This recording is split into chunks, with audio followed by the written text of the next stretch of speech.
Good morning, everyone. Welcome to Midwest Market Solutions Insider Commentaries on Wednesday morning, July the 26th. Thanks for joining us.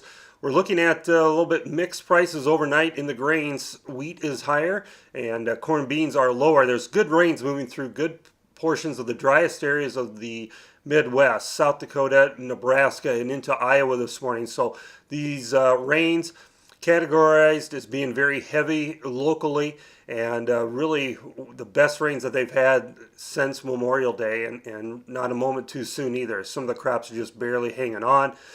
Producers commenting to me that I can't believe how good the corn has looked with just tenths of inches of rain since Memorial Day until this morning's rains. We have an office in Yankton, South Dakota. They said about an inch, but just outside of town by 10 miles. One of our brokers lives in the country, farms there, and said there's about 6 inches of rain. So some of these areas are getting local, as I said, localized rains, very heavy, and really a godsend to those producers. Nebraska's getting rain. Our office in Storm Lake, Iowa, getting rain, and badly needed in the majority of these areas.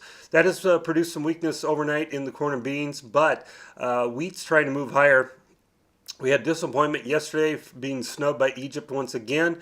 After a 90 plus cent drop from the highs in winter wheat contracts, we still can't get export business, but we are seeing a little bit of a bounce, led by news that the spring wheat tour day one showing yields below last year and below the average, and this is in the best areas of spring wheat production. So today they should be moving into some of the drier areas and finding another round of poor type of yields. In fact, should find heavy abandonment in the Dakotas where they're moving to today.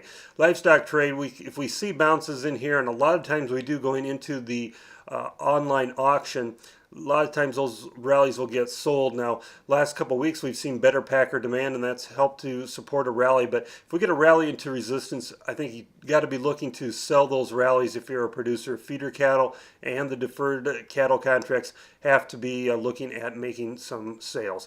All right, if we have any private export sale announcements or anything to pass along this morning, we'll do that. Follow us on Twitter at Midwest Markets. And also follow us on our text message service where we'll send out market information as it happens and develops. Bookmark our website, MidwestMarketSolutions.com. We'll have midday commentaries there you can listen to on our website, and all kinds of other newsletters and audio comments. Have a great day, everyone. Good luck, good trading. We'll talk to you again soon.